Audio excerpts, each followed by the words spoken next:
Hi guys, welcome back to my YouTube channel study box. This is me Sagarika Singh and आज मैं आपको पढ़ाऊंगी आपकी मिनिएचर पेंटिंग का फाइनली आखिरी chapter, that is Deccan school of miniature paint. ठीक है, एंड इसी के बाद से हम लोग जो नेक्स्ट आगे बढ़ेंगे दैट इज़ नेशनल फ्लैग के बारे में, फिर इंडिया के बारे में पढ़ेंगे कि इंडिया के अंदर अब नेशनलिज्म की फीलिंग आ गई थी, वहाँ पे पेंटिंग्स कैसे इमर्ज हुई, उन सब के बारे में। ठीक है, तो ये फाइनली बहुत छोटू सा चैप्टर है, ज़्यादा कुछ है नहीं इसके अंदर डिटेल्स वगैरह। ठीक है, इनमें जो मोस्टली क्वेश्चंस आते हैं that is from your paintings कि कौन कौन सी पेंटिंग आपको पढ़नी है, दैट्स इट। इसके अलावा ज़्यादा कुछ इससे नहीं पूछते। ठीक है, बट पढ़ना इंपॉर्टेंट है। एंड जो तीन आपको जो सब स्कूल्स भी अब दिखाई दे रहे हैं स्क्रीन के ऊपर, अहमदनगर, बीजापुर एंड गोलकोंडा, इनसे आपके 1 मार्क्स के क्वेश्चन लाइक लास्ट टाइम आया था डेफिनेटली। तो इस बार हम लोग उसको और डिटेल में पढ़ लेंगे ताकि हमारे एक भी नंबर छूटे नहीं, 30 में से 30 नंबर आ जाए। ठीक है, so without wasting any our time let's start with the chapter.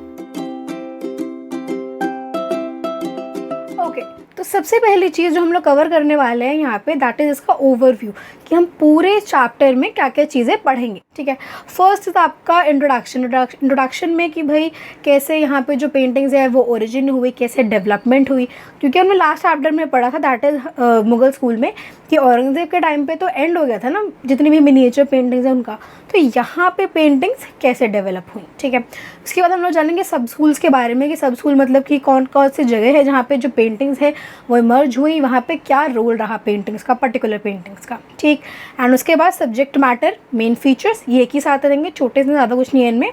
फिर इसके बाद 2 मेन पेंटिंग्स, चांद बीबी playing polo and Hazrat Nizamuddin Auliya and Aamir Khusro. अब ना ये जो वर्ड जो लास्ट पेंटिंग है actually Hazrat Nizamuddin Auliya and Aamir Khusro, इसमें और कबीर एंड रायदास में बहुत बार कंफ्यूज हो जाते हैं बच्चे, तो इसमें कंफ्यूज नहीं होना, क्योंकि Kabir and Raidas proper 2 saints थे जो कि मुगल स्कूल में बनाए गए थे, जो कि आपके सेक्युलर एटीट्यूड दिखाते हैं। यहाँ पे वही जब हम इसकी बात करेंगे तो इसमें अलग है, इसमें और उसका कोई कनेक्शन नहीं है, बट सेंट्स के वजह से बच्चे कंफ्यूज हो जाते हैं, तो कंफ्यूज नहीं होना है। ठीक है, एंड चांद बीबी प्लेइंग पोलो, और जब का हमने राजस्थानी स्कूल में पढ़ा था चौगान प्लेयर, उसमें और इसमें काफ़ी सिमिलैरिटीज़ है, बट अगेन इनमें भी कंफ्यूज नहीं होना है। ठीक है, तो इन दोनों चीज़ों को ही अलग अलग रखना। इंट्रोडक्शन से स्टार्ट करते हैं, दैट इज़ कि जो आपका Deccan school of miniature painting है उनकी शुरुआत कब हुई। 16th सेंचुरी से इसकी शुरुआत हो गई थी एंड कब तक चला था ये 1680s तक। याद रखना, जो 1680s के बाद ही मैंने आपको बताया ना राजस्थानी स्कूल की स्टार्टिंग हो रही है। नो डाउट आपका जो मुग़ल स्कूल था वो 18th सेंचुरी में बिल्कुल ख़त्म हुआ था, बट कहीं ना कहीं डेक्कन में जो पेंटिंग्स की शुरुआत थी वो शुरू हो गई थी भाई 16th सेंचुरी से ही। ठीक है, ओके, जब इसकी शुरुआत हो गई थी 16th सेंचुरी से 1680s तक, ये हमारा Deccan school of miniature painting बहुत ही छोटा स्पैन था इसका, तब तक ये चला है। क्या क्या था, मुगल्स जो थे उन्होंने आकर के जितना भी जो डेक्कन का एरिया है वहाँ पे आकर के कब्ज़ा जमा लिया था, तो जितनी भी पेंटिंग्स है कहीं ना कहीं हम उनमें मुगल्स का इफेक्ट देख ही सकते हैं। उसके बाद हम लोग देख सकते हैं 19th सेंचुरी में अशरफिया डायनेस्टी जो थी वहाँ पे नवाब हो गए, आपके राजाज हो गए, इन सब जगहों पे जी अलग अलग लैंड थे, कहाँ पे हैदराबाद के अंदर, जहाँ पे हम लोग निज़ाम, जहाँ पे डेक्कन्स के बारे में पेंटिंग्स के अंदर हम लोग इन सारी चीज़ों को देख रहे हैं। इसके बाद इनफैक्ट जितने भी रूलर्स थे ना, उन्होंने जो पेंटर्स थे, जितने भी आपके जो डेक्कन के जो रूलर्स थे, इन्होंने जितने भी आर्टिस्ट थे उनको अपने अंडर लाइक उन्होंने काम करवाना शुरू कर दिया। ठीक है, उनको हायर करना शुरू कर दिया, नर्चर करना शुरू कर दिया जितने भी आर्टिस्ट थे। इससे क्या हुआ, इससे पहली बात तो जितने भी राजास थे उन्होंने लोगों से कनेक्ट करना शुरू किया। ठीक है, उनकी जो प्रजा है लाइक सबसे बातचीत करने के लिए होता है ना पॉलिटिक्स, उसको बढ़ाने के लिए जो आर्टिस्ट का भी बहुत अच्छा ही रोल रहा है, क्योंकि जितने भी आर्टिस्ट थे उन्होंने रिलीजियस मैटर्स पे, हिस्टोरिकल मैटर्स पे पेंटिंग्स बनाई, तो आप उन सब चीज़ों से अच्छे से कनेक्ट कर पाते हो लोगों से, जो कि हमारे पॉलिटिशियंस करते हैं। ठीक है, कोई भी रिलीजन फंडा ले आए, कोई भी हिस्टोरिकल फंडा ले आए, तो उससे लोग क्या होते हैं, उससे ज़्यादा प्रभावित होते हैं। तो वही काम राजाओं ने भी किया था, उनको हेल्प मिल गई थी आर्टिस्ट की वजह से। यहाँ पे आप लोग स्क्रीन पर भी दिख रहा है कि भाई इंडो पर्शियन जो आर्ट है वो शुरू हुआ था डेक्कन के जितने भी एरिया है वहाँ पे, मिडल ईस्टर्न हो गया, सफ़ेद हो गया, पर्शियन, तुर्किश, मुग़ल, ये यहीं से कहीं ना कहीं ओरिजिन हुआ था किसका, Deccan school of miniature painting का। ठीक है, फिर कहाँ कहाँ पे फैला था ये, kingdoms of Bijapur, Golconda and Ahmednagar, ये इसके मेन 3 सब स्कूल भी हैं और यहीं पे सबसे ज़्यादा फैला था। अब क्या क्या चीज़ें यहाँ पे फैली थी भाई, हाईली सोफिस्टिकेटेड तरीके से पेंटिंग्स को दिखाना, बहुत ही अलग अलग court, school, distinct school of court, मतलब जहाँ पे जो जगह है उसके हिसाब से वहाँ पे पेंटिंग्स बनी। अगर बीजापुर जगह है तो वहाँ पे उस हिसाब से, गोलकोंडा जगह है तो वहाँ पे उस हिसाब से पेंटिंग्स बनना चालू हुई, ठीक है। फिर हम देखते हैं बहुत ही अच्छे तरीके से जितनी भी पेंटिंग्स हैं उनका यूज़ करना, सेंसुअली तरीके से दिखाना, बिल्कुल यूनिक तरीके से, ठीक है। एंड आप आगे भी देखोगे इसमें गोलकोंडा पेंटिंग्स है, वहाँ पे मुग़ल का इन्फ्लुएंस देख ही नहीं सकते, क्योंकि वहाँ पे कहीं ना कहीं ये लोगों ने अपना टच देना वो शुरू कर दिया था। फिर हम लोग आते हैं कि बहुत सारे कॉम्पोजिशंस वगैरह बनाए गए रोमांस के ऊपर, ऑरा के ऊपर, अलग अलग तरीके के ऊपर, ठीक है। फिर हम लोग फाइनली अब बढ़ते हैं इसके सब स्कूल्स के ऊपर, दैट इज़ आपका फर्स्ट है आपका तो अहमदनगर में। जितनी सबसे पहली बात तो यहाँ पे सबसे अर्लीस्ट एग्जांपल है जहाँ पे हम लोग डेक्कन स्कूल के बारे में देख सकते हैं कि यहाँ पे डेक्कन स्कूल से शुरुआत हुई थी। जितनी भी पोएम्स वगैरह होती थी उनका इलिस्ट्रेशन होता था। किस राजा के अंदर शुरुआत हुई थी इनकी, दैट इज़ आपका हुसैन निज़ाम शाह वन के अंडर इसकी जितनी भी पेंटिंग्स थी उनकी शुरुआत हुई थी। एंड इसी के साथ साथ 12 मिनिएचर पेंटिंग्स, मतलब जो वॉल्यूम ऑफ पोएम्स बताई है ना मैंने आपको, इसके अंदर 12 मिनिएचर पेंटिंग्स बनाई गई थी जो कि बैटल सीन्स के ऊपर थी। बाकी जो पेंटिंग्स थी वो किसके ऊपर थी भाई, जितनी भी आपकी क्वीन हो गई, उनकी मैरिज हो गई, वो बहुत ही अच्छे तरीके से लाइंस के थ्रू दिखाना, बहुत ही ब्यूटीफुल तरीके से दिखाना, सेंसस तरीके से दिखाना, ये सारी चीज़ें हम लोग देख सकते हैं जितनी भी पेंटिंग्स बनाई जाती थी उस टाइम पे under the rain of Hussain Nizam Shah one, ठीक है। ये नाम वैसे इंपॉर्टेंट है, याद रखना, बिकॉज लास्ट टाइम आपके पेपर में पूछ दिया गया था कि किस राजा के अंडर ये ऐसा काम हुआ था, तो that's why it's important, okay. फिर हम लोग बढ़ते हैं कि भाई जितनी भी फीमेल फिगर्स थी अब वो कैसे दिखाई जाती थी। जितनी भी अहमदनगर की पेंटिंग्स होती थी वहाँ पे भाई नॉर्दर्न कॉस्ट्यूम्स में दिखाना, चोली दिखाना, लॉन्ग स्कार्फ वगैरह दिखाना, अराउंड भाई हिप्स वगैरह के साइड्स पे दिखाना, वेस्ट पे दिखाना, चोली दिखाना, तो ये सारी चीज़ें हम लोग देख सकते हैं जितनी भी फीमेल की फिगर्स होती थी उसके अंदर। वहीं अगर हम लोग बात करते हैं मेल कॉस्ट्यूम्स के बारे में, तो मेल कॉस्ट्यूम्स के अंदर नॉर्दर्न कॉस्ट्यूम्स को दिखाया जाता था।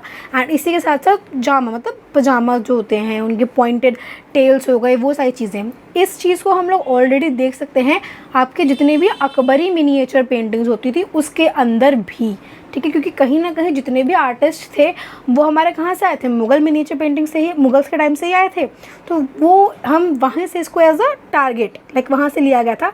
एंड फिर उसके बाद हम लोग यहाँ की पेंटिंग्स पे भी इन सब चीज़ों को देख सकते हैं। फिर हम लोग आते हैं कि भाई वहाँ पे स्मॉल वर्क पगड़ी वगैरह भी दिखाई जाती थी, जितनी भी पेंटिंग्स होती थी, जितने मेन दिखाते थे उनके बारे में।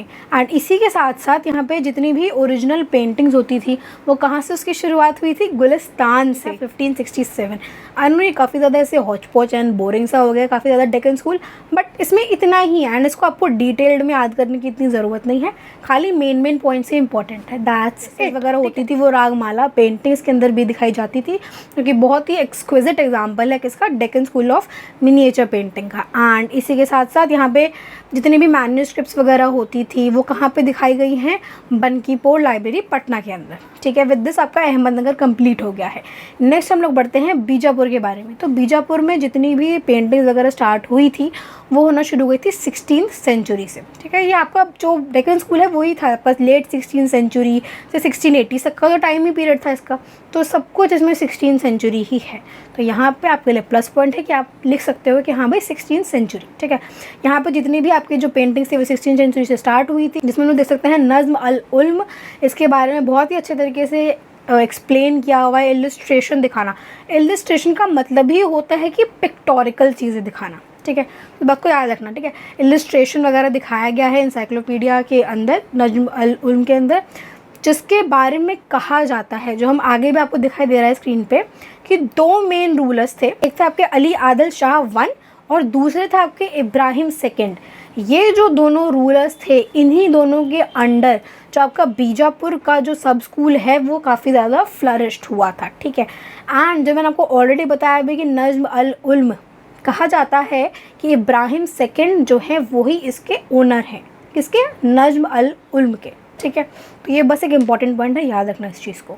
फिर हम लोग आते हैं कि वुमेन जितनी भी दिखाई जाती थी इस स्कूल के अंदर वो साउथ इंडियन ड्रेसेस में टॉल दिखाई जाती थी एंड स्लेंडर दिखाई जाती थी। अब जो दो मेन मैंने आपको बताया जो रूलर्स थे, एक थे अली आदिल शाह और एक थे इब्राहिम सेकंड। तो इनके अंदर टाइम पीरियड में क्या क्या चीज़ें बनी, दोनों को ही आर्ट का, लिटरेचर का बहुत शौक था। तो अली आदिल शाह के टाइम पे बनाई गई जितनी भी पेंटिंग्स थी वो बहुत ही ब्रिलियंट कलर से और बहुत ही अच्छे से कॉम्पोजिशन, सिंप्लीफाइड कॉम्पोजिशन बनाई जाती थी। वहीं अगर हम लोग बात करते हैं इब्राहिम सेकंड के बारे में, तो उन्होंने जितनी भी म्यूज़िक्स थे, ऑथर वगैरह, उन सब के बारे में उनको बहुत ज़्यादा एक्सपर्ट थे वो। एंड इसी के साथ साथ उनकी एक बुक भी थी, ठीक है, जिसका नाम था नौरासनामा, ठीक है। तो ये 1 मार्क के लिए इम्पोर्टेंट है कि भाई जो इब्राहिम सेकंड थे वो बहुत ज़्यादा ही अच्छे थे, जितने भी आर्ट हो गया उसके अंदर, म्यूज़िक हो गया उसके अंदर, और वो एक बुक के ऑथर भी थे जो कि नाम है नौरासनामा, ठीक है। एंड बीजापुर के अंदर ही आपको पता चलेगा कि वहाँ पे कॉम्पोजिशन बनाई गई थी जिसका नाम था द थ्रोन ऑफ प्रॉस्पेरिटी, ठीक है। इसी के अंदर दिखाया गया था कि भाई थ्रोन ऑफ 7 स्टेजेस के थ्रोन के बारे में बताया गया था। एंड यहाँ पे बताया गया था कि इंडियन का जो ट्रेडिशन है उसको मिनिएचर पेंटिंग्स के फॉर्म में दिखाया गया था। सो विद दिस आपका बीजापुर भी कंप्लीट हो जाता है। नेक्स्ट हम लोग आते हैं गोलकोंडा के ऊपर। गोलकोंडा जो था वो एक इंडिपेंडेंट स्टेट बन गया था, उस पर किसी का कब्जा नहीं था, कुछ नहीं था। एंड यही एक कारण है कि यहाँ पे हम लोग देख सकते हैं कि कोई भी मुग़ल का इन्फ्लुएंस नहीं था, ठीक है, इंपॉर्टेंट है ये। तो गोलकोंडा के अंदर लोग 1512 के अंदर देख सकते हैं कि यहाँ पे इंडिपेंडेंट स्टेट बन गया था और बहुत ही ज़्यादा वेल्दीएस्ट किंगडम बन के आया था ये कब, 16th सेंचुरी के अंदर। क्यों? ट्रेड के कारण, ट्रेडिंग के कारण। आज के टाइम पे भी देखो ट्रेडिंग वगैरह होती है तो बहुत ज़्यादा ही पैसे बढ़ जाते हैं, सारी चीज़ें होती है, ट्रेडिंग से ही होती है सारी चीज़ें। तो उस टाइम पे भी ट्रेडिंग के कारण ही डेक्कन में जितनी भी आपकी जो ये स्टेट है, किंगडम एंड डेक्कनी किंगडम, बहुत ज़्यादा ही प्रफुल्लित हो गया था, बहुत ज़्यादा ही वेल्दी बन गया था। कैसे? By the export, by the trading of iron and cotton. And इसी के साथ साथ डायमंड्स ने भी बहुत हेल्प की थी। ऑफ कोर्स ये बात है, डायमंड्स तो है इतना महंगा, राइट। तो डायमंड्स ने भी बहुत हेल्प की थी कि जो ये स्टेट है गोलकोंडा, इसको आगे बढ़ाने में, ठीक है। इसी के साथ साथ जो यहाँ पे आर्ट था वो भी बहुत ज़्यादा ही आगे बढ़ गया था। क्यों? क्योंकि जो डच मर्चेंट्स थे, ट्रेडिंग हो रही थी, लोग आ जा रहे थे, तो जो डच मर्चेंट्स थे वो यहाँ से पोर्ट्रेट लेकर के जा रहे थे, कहाँ? बाहर जगहों पे, विदेश में बहुत ज़्यादा ही अच्छा काम हो रहा था। तो वो यहाँ से यूरोप भी लेकर के जा रहे थे जितने भी पोर्ट्रेट्स थे सुल्तान्स वगैरह के, ठीक है।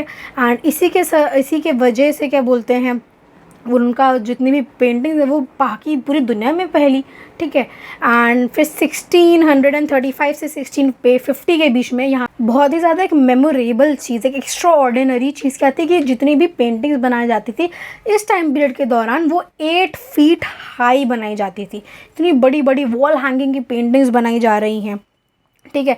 तो ये एक बहुत ही अच्छा, बहुत ही इंपॉर्टेंट पॉइंट है जो कि गोलकोंडा को बाकी जो दोनों स्कूल्स है उससे डिफरेंस बनाता है, उससे डिफरेंट बनाता है, ठीक है। इसी के बाद जो अर्लीस्ट 5 मिनिएचर पेंटिंग के एग्जांपल बताए जाते हैं गोलकोंडा के अंदर, वो दिखाए गए हैं दीवान ऑफ हाफिज़ के अंदर, ठीक है।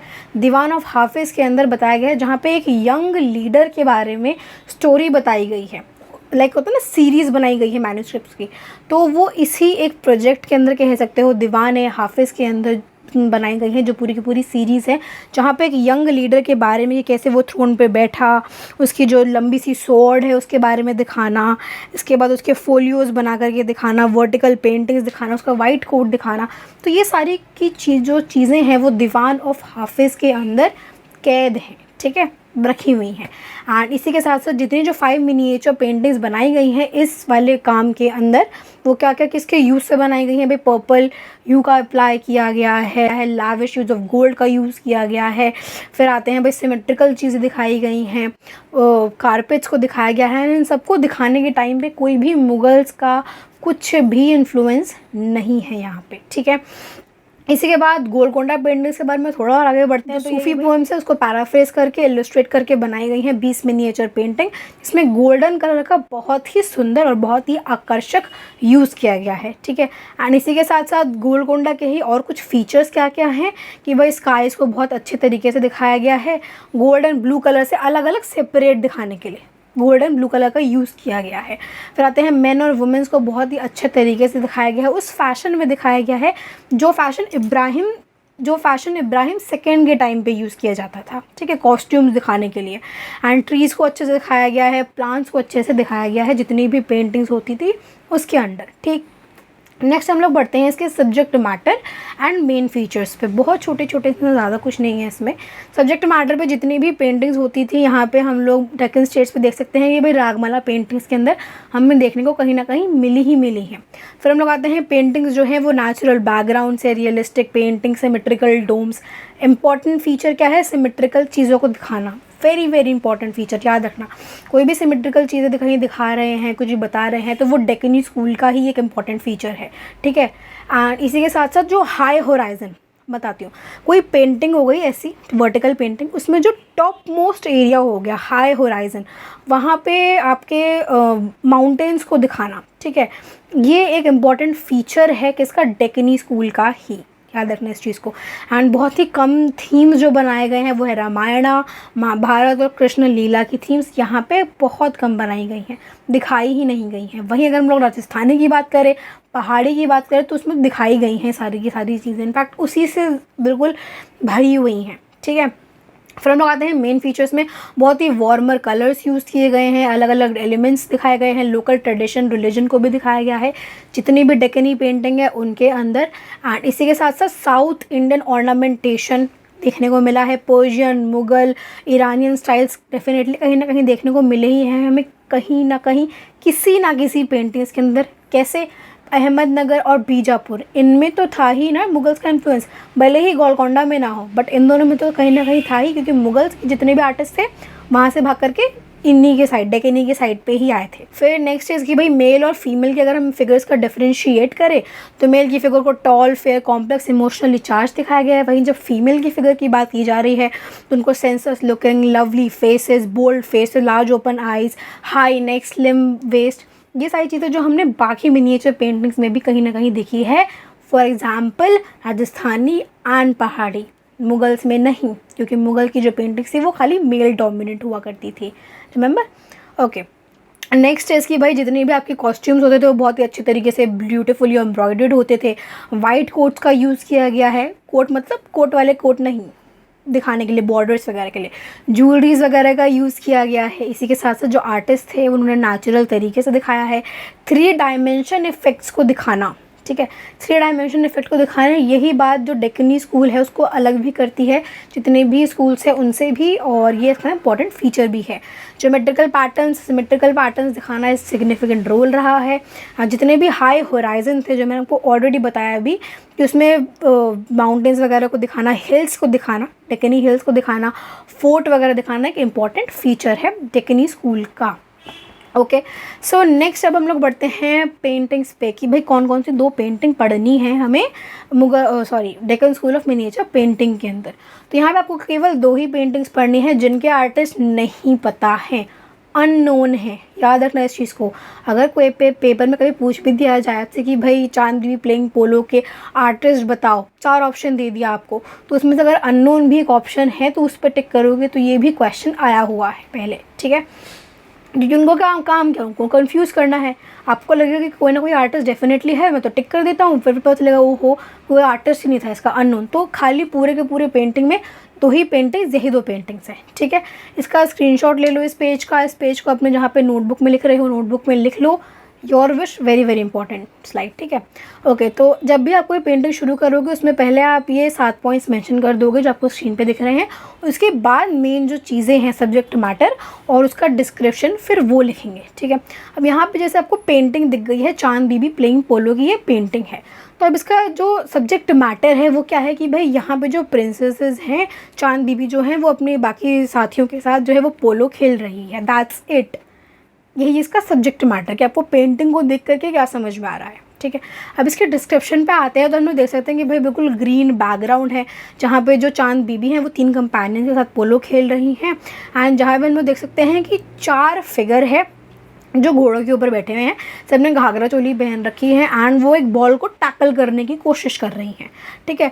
अलग अलग कलर पे बैठे हुए हैं, किसी का वाइट घोड़ा है, किसी का येलो है, किसी का ब्लैक है, किसी का आपका ब्राउन हो गया, ये अलग अलग 4 कलर कलर के घोड़े भी हैं वहाँ पे, ठीक है। फिर हम देख सकते हैं कि बीच में एक छोटा सा एक इंसान भी खड़ा हुआ है जो कि डायरेक्ट कर रहा है पूरे के पूरे जो गेम है उसको।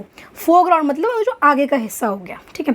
फोरग्राउंड में हम लोग देख सकते हैं कि वहाँ पे भाई एक लेक बनाया हुआ है जिसके ऊपर फ्लावर्स वगैरह हैं और 6 वहाँ पे जो है बर्ड्स दिखाए गए हैं, वाइट वाटर बर्ड्स वहाँ पे मेंशन्ड है। फिर इसी के साथ साथ जो बैकग्राउंड मतलब जो ऊपर का एरिया होगा, बैकग्राउंड का जो एरिया है वहाँ पे हम लोग देख सकते हैं एक येलो मून है, वहाँ पे हाई होराइजन में हम लोग देख सकते हैं फोर्ट्स बनाए गए हैं, हिल्स बनाए गए हैं बिल्कुल डार्क कॉन्ट्रास्ट कलर्स के थ्रू हेल्प मदद से, ठीक है। वहाँ पे छोटे छोटे हम लोग पेड़ भी देख रहे हैं, ठीक है, फोर्ट भी देख रहे हैं वहाँ पे, और सारी की सारी चीज़ें सिमेट्री हैं। ऐसे नहीं कि ऐसे कुछ भी बना दिया, नहीं, प्रॉपर सिमेट्रिकल चीज़ों को दिखाना ये इसका इम्पॉर्टेंट फीचर भी है एंड इस पेंटिंग के अंदर दिखाया भी गया है, ठीक है। तो हम लोग आते हैं फाइनली लास्ट आपकी Deccan school of miniature paintings और मिनिएचर पेंटिंग के एंड पे, दैट इज़ आपका हज़रत निज़ामुद्दीन औलिया एंड आमिर खुसरो के ऊपर। अगेन आप स्टार्टिंग में पहले वही 7 के 7 पॉइंट्स दे दोगे जिसमें आप आर्टिस्ट भी मेंशन करोगे अननोन, उसको छोड़ोगे नहीं, ठीक है, ताकि टीचर को पता तो चले अच्छा इसको पता है कि आर्टिस्ट नहीं है, इसका अननोन है, ठीक है। ओके, सो इसके जो डिस्क्रिप्शन है उसमें कैसे लिखोगे कि भाई ये जो पूरी की पूरी पेंटिंग है वर्टिकल पेंटिंग है, यहाँ पे हम लोग देख सकते हैं कि हज़रत निज़ामुद्दीन औलिया और आमिर खुसरो ये दोनों बैठ करके एक रिलीजियस टॉपिक के ऊपर बात कर रहे हैं। हमें कैसे पता है कि रिलीजियस टॉपिक के ऊपर बात कर रहे हैं, हमें नहीं पता, बट हमें दिया हुआ है तो हमें पता है बस। ओके, तो हम लोग देख सकते हैं अच्छा इसमें से आमिर खुसरो कौन है। आमिर खुसरो वो जो ब्राउन कलर के जिन्होंने पहना हुआ जो सारंगी बजा रहे हैं वो है आमिर खुसरो, और उनके सामने जो बैठे हैं वो है हज़रत निज़ामुद्दीन औलिया, ठीक है। चलो भाई, फोरग्राउंड मतलब जो आगे का हिस्सा है वहाँ पे हम लोग देख सकते हैं कि भाई जो रूफ़ है वो बिल्कुल ऑरेंज कारपेट से पूरा का पूरा बना हुआ है और वहाँ पे छोटे छोटे फ्लावर्स आ रहे हैं, ठीक है। अब मैं दोनों को अलग अलग करके डिफ्रेंशिएट करके बताऊंगी कि कौन क्या कर रहा है, ठीक है, क्योंकि उनको भी एक्सप्लेन करना है। पेंटिंग का नाम वही है तो उनको एक्सप्लेन करोगे। पहले एक्सप्लेन कर देना आमिर खुसरो को कि भाई आमिर खुसरो क्या कर रहे हैं, वो एक सारंगी बजा रहे हैं बैठे बैठे। उन्होंने ब्राउन कलर का कुर्ता पहना हुआ है जिसमें एम्ब्रॉयडरी वगैरह है, उनके वेस्ट पे एक वेस्ट बैंड है, सर पे टर्बन सा पहना हुआ है और उनकी ब्लैक बियर्ड है जो कि उन्हें बताता है कि वो यंग है, ठीक है, बिकॉज यंग लोगों की होती है ना ब्लैक बियर्ड, तो ओल्ड लोगों की थोड़ी होती है, ठीक। उसके बाद हज़रत निज़ामुद्दीन औलिया जो उनके साइड में बैठे हुए जिन्होंने ग्रीन कलर की ड्रेस पहनी हुई है, उनकी लार्ज वाइट बियर है, यहाँ पे लिखने की कोई ज़रूरत नहीं है कि वो ओल्ड है, नो, ठीक है। उसके बाद उनके सर के पीछे एक हैलो बना हुआ है, ये जो येलो कलर का आपको दिख रहा है ये हैलो बना हुआ है जो कि उनकी डिवाइन पावर को, डिविनिटी को दिखाता है, दर्शाता है, ठीक है। एंड उनके हाथ में एक रेड कलर की बुक पकड़ी हुई उन्होंने, ऐसे करके जो पकड़ी हुई है ना यहाँ पे, वो एक रेड कलर की बुक पकड़ी हुई है उन्होंने। एंड इसी के साथ साथ उन दोनों के बीच में एक रेडिश कलर की बुक भी रखी हुई है, ठीक। अब इन दोनों को हमने बता दिया, बाकी थोड़ा आगे पीछे की चीज़ें भी बता देनी है अब हमें। आगे पीछे की चीज़ें क्या है, उनके बीच में एक लैंप रखा हुआ है, गार्डन जो है वो देखो भाई छोटे छोटे रोजेज़ लगे हुए हैं, आगे भी हैं, उनके पीछे जो बैठे हुए हैं वहाँ से भी हमें रोजेज़ देख सकते हैं, फोरग्राउंड में भी और बैकग्राउंड में भी। वहीं हम लोग देख सकते हैं कि जहाँ पे हज़रत निज़ामुद्दीन औलिया बैठे हैं उनके जस्ट पीछे एक पेड़ भी है, ठीक है, एक पेड़ है बहुत ही अच्छे से ग्रीन, बिल्कुल अच्छे से ग्रीन ग्रीन लीव्स लगा रखी हैं वहाँ पे। उसके बाद वहाँ पे ग्रीन लीव्स हैं, उसके बाद येलो येलो मैंगोज़ हैं, फ्रूट्स हैं, अलग अलग टाइप के लीव्स हैं अलग अलग कलर के, ठीक है। एंड जो पूरा का पूरा बैकग्राउंड है उसके पीछे का, पेड़ के पीछे का जो बैकग्राउंड है वो है ब्लू कलर का बैकग्राउंड है जो कि सिंगल कॉन्ट्रास्ट मतलब एक ही कलर है ब्लू कलर का बैकग्राउंड, जिसमें हम लोग देख सकते हैं कि वो किसके साथ मिक्स मैच हो रहा है, जो नीचे नीचे फ्लावर्स हैं, जो साइड में जो ट्री बना रखा है उसके साथ, ठीक है। सो विद दिस आपका फाइनली जितनी मिनिएचर्स पेंटिंग थी वो सबकी सब कंप्लीट हो गई हैं। वेरी वेरी कंग्रेचुलेशंस गाइस, ठीक है। इसके बाद इसके इंपॉर्टेंट क्वेश्चंस करेंगे जो हाफ ईयरली में वेरी वेरी इंपॉर्टेंट है। एंड ऑल्सो मेरे को लगता है आप लोग की अपडेट शीट भी आ गई होगी डेफिनेटली, सो मैं इसके इंपॉर्टेंट क्वेश्चंस करा दूँगी। इसके सैम्पल पेपर में जो इन चारों चैप्टर से रिलेटेड क्वेश्चंस हम लोग वो डिस्कस करने वाले हैं अब, क्योंकि हमने सारा जो मेन कंटेंट था वो पढ़ लिया है। अब जो चीज़ पे फोकस करेंगे वो है कि भाई क्वेश्चंस कैसे पूछे जाएंगे जब हम पेपर एक्चुअली में सॉल्व करेंगे और उसको लिखेंगे कैसे, ठीक है। तो वो वीडियो अब इसके बाद जल्दी आएगी, so stay tuned with the channel, subscribe to it. And कुछ भी पूछना है, कुछ भी बताना है तो मुझे कमेंट सेक्शन में बता देना।